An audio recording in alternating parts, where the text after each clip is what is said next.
नमस्कार. पब्लिक पुराणमध्ये आपलं स्वागत. विषय आहे अर्थात युवकांचा, झेंझींचा, कॉकरोच जनता पार्टीचा. खरं या सोशल मीडियाचंही काही खरं नाही राव. मोदी मेलोडीला भेटले आणि मेलोडी चॉकलेट दिलं, हे एक दिवस तुफान चाललं.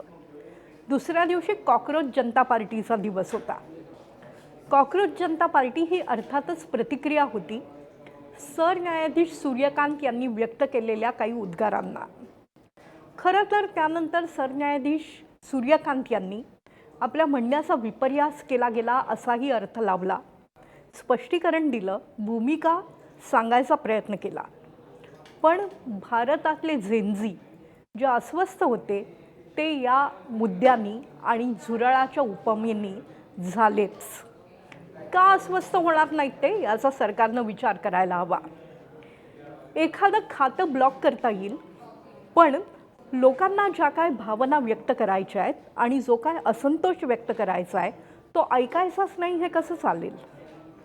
आज खरं तर एक तरुण जो बोस्टनमध्ये गेलेला आहे, जो आप या पक्षाशी संबंधित होता, त्यांचं सोशल मीडिया अकाउंट चालवत होता, जो रणनीतिकार आहे, तो एक हताश उद्गार काढतोय, एक सटायर करतोय. इंग्रजीतला सटायर हा शब्द, त्याला मराठीत आपण व्यंग म्हणू, आणि त्याला लाखो लोक, कोटी लोक प्रतिसाद देत आहेत. ही राज्यकर्त्यांनी लक्षात घ्यावी अशी घटना निश्चित आहे. आज सोशल मीडियावरचा ट्रेंड उद्या अचानक वेगळा होईल, तो होतोच.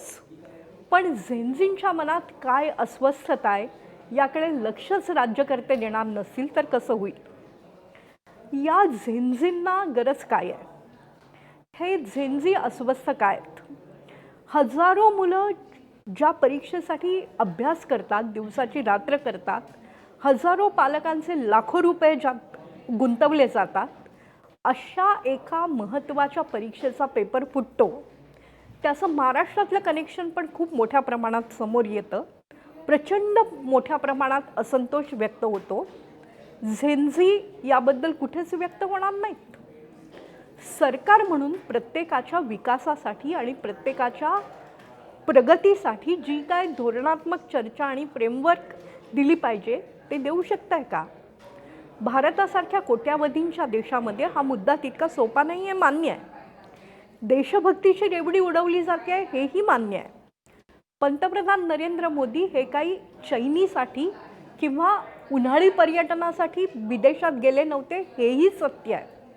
पण त्याचबरोबर जनतेचे जे प्रश्न आहेत आणि विशेषतः युवकांच्या मनातले जे पडसाद आहेत ते बंदी घालून खाली बसवता येणार नाहीत. एका बोस्टनमध्ये राहणाऱ्या युवकाला नेमकं काय वाटतंय आणि त्याला जे काय वाटतंय त्याच्यामध्ये हजारो लोक स्वतः सहभागी होण्याची भाषा का करतायत याचा खोलात जाऊन विचार करायची गरज आहे.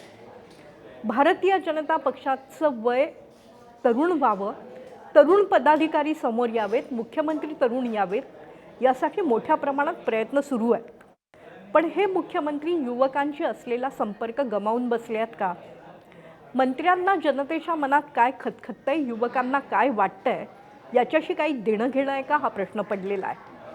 नीटचा पेपर फुटला, त्यातच विजय नावाचा एक तामिळनाडूतला अभिनेता केवळ सोशल मीडियातल्या कॅम्पेनवरून यशस्वी झाला, मुख्यमंत्री झाला.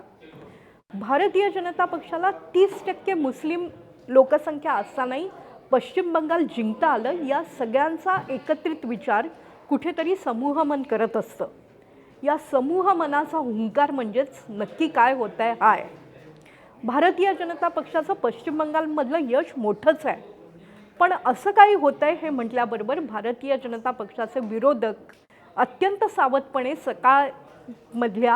सरकारमधल्या फॉल्टलाईन शोधणार हे निश्चित आहे. या फॉल्टलाईन शोधता जो परिणाम झालेला आहे त्याचाही कुठेतरी कॉकरोच पार्टीला फायदा झाला असेल. कॉकरोच पार्टीचं अकाउंट बॅन केलं. लोकांनी स्वतःचा डेटा त्याच्यामध्ये नोंदवायला सुरुवात केली होती. अशीच सुरुवात ब्रिटनमध्ये एका निवडणुकीत झाली होती आणि त्यातला डेटा बरोबर घेऊन राजकीयदृष्ट्या त्याचे अर्थ लावले गेले होते. याही वेळेला असंच काही का होणार नाही? खरं तर हे सोशल मीडिया कॅम्पेन चालवणाऱ्यांना पुढे नक्की काय करायचं आहे याची कल्पना नाही. महाराष्ट्रातला तरुण आहे. आता त्यांना पार्टीची हाक दिल्याबरोबर त्याच्यासाठी नोंद करणं लोकांनी सुरू केलेलं आहे. हा मुलगा म्हणतोय की माझ्या आईवडिलांच्या संरक्षणाची काय हमी आहे. तो स्वतःला राजकारणात छोटा मानतोय, 30 वर्षाचा म्हणतोय, पण 30 हे काही तसं छोटं वय नाही.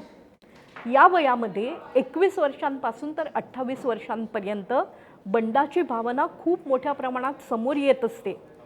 शरीरातले ज्या काय हाका असतात त्या बंडाकडे घेऊन जात असतात. भारताची अर्ध्याहून अधिक लोकसंख्या 30 वर्षांच्या खालची आहे आणि या 30 वर्षांच्या खालच्या जनतेला नेमकं काय वाटतंय, ते का कंटाळले आहेत, त्यांचं ऐकलं जात नाही आहे का, याकडे लक्ष देणं आवश्यक आहे. सोशल मीडियावर एखादा ट्रेंड चालला म्हणजे निवडणुकीत बदल होतील अशातला भाग नाही. त्यासाठी भरपूर वेळ आहे. पण या अकाउंटवर बंदी न घालता या युवकांशी कोणीतरी संवाद साधायची गरज आहे. टॉल्स्टॉयनं म्हटलं होतं की एखाद्या देशातल्या युवकांच्या ओठावरची गाणी सांगा, त्या देशाचं चरित्र मी सांगू शकीन. तसंच जर भारतातले युवक अस्वस्थ असतील तर ते का अस्वस्थ आहेत, त्यांना प्रत्येक आमदार हा कुठेतरी सिस्टीमचा बेनिफिशियरी आहे आणि सिस्टीम वाकवतोय असं का वाटतंय, लक्ष द्यावं लागेल. आज लगेचच रांचीमधल्या झारखंडसारख्या एका अत्यंत अविकसित मानल्या जाणाऱ्या राज्यातल्या आमदार कॉलनीचा फोटो व्हायरल झाला आणि त्याला प्रचंड लाईक्स मिळाले. राज्यकर्त्या जमातीला किती मेहनत करावी लागते याची लोकांना खरं तर कल्पना येत नाही. पण ही सर्व जमात स्वतःसाठी फायदे लाटते आहे आणि जनतेच्या प्रश्नांपासून दूर झाली आहे असं चित्र निर्माण झालं तर ते अत्यंत कष्टप्रद असेल. भारताच्या प्रगतीची जी यशोगाथा आहे ती भलत्याच ठिकाणी जाण्याची शक्यता आहे. असं आहे की आपल्या आसपासच्या देशांमध्ये युवकांनी काही बदल घडवून आणले आहेत, बंड केली आहेत आणि ती बंड राजवट उलटण्यामध्ये परावर्तित झाली आहेत. भारतात लगेच असं काही होईल वगैरे आपल्याला काही म्हणायचं नाही. पण जनतेच्या मनात, विशेषतः युवकांच्या मनात काय सुरू आहे याचा अंदाज घेणं अत्यंत आवश्यक आहे. खरं तर भारतीय जनता पक्षासारख्या किंवा अगदी काँग्रेसमधल्याही काही समाजमान्य नेत्यांनी काय बोलायचं आहे आपल्याला, या अभिजित बोलूया असं जर आव्हान दिलं असतं, आवाहन केलं असतं तर कुठेतरी संवाद निर्माण झाला असता. बंडातली हवा ही कुठेतरी समन्वयाकडे वळली असती. तसं न करता एक्स अकाउंटकडे राष्ट्रीय सुरक्षेला धोका आहे असं सांगत कॉकरोच पार्टीचे सदस्य वाढतील अशाच प्रकारचं पाऊल उचललं गेलं आहे की काय अशी शंका घेण्याची पूर्ण जागा आहे. खरं तर देशासमोरचे प्रश्न युवकांना कशा पद्धतीने सोडवावेसे वाटत आहेत याच्याबद्दल एक संवाद व्हायला काही हरकत नव्हती. सोशल मीडिया हँडल्सवरून, ट्विटरवरून समस्या कोणत्या वाटत आहेत, त्याची उपाययोजना काय आहेत ते कळवा, हे आवाहन करता आलं असतं. भारतीय जनता पक्षाची उजव्या परिवाराची यंत्रणा फार मोठी आहे. संवाद हा लोकशाहीत आवश्यक आहे आणि संवादाची माध्यमं आधुनिक काळात तंत्रज्ञानामुळे मोठ्या प्रमाणात वाढलेली आहेत. अजूनही युवकांच्या मनात काय आहे ते निश्चित जाणून घ्यावं सरकारने आणि युवकांच्या मनात नेमकं काय खतखततं आहे याचा एक आढावा, याचं एक सर्वेक्षण जरूर घ्यावं. आपल्यालाही याबद्दल काय वाटतं आहे आम्हाला जरूर कळवा. आम्ही फेसबुकवर आहोत, इंस्टाग्रामवर आहोत. ती पब्लिक आहे आणि पब्लिक का अस्वस्थ झाली आहे हे समजून घेणं आमचं काम आहे. नमस्कार.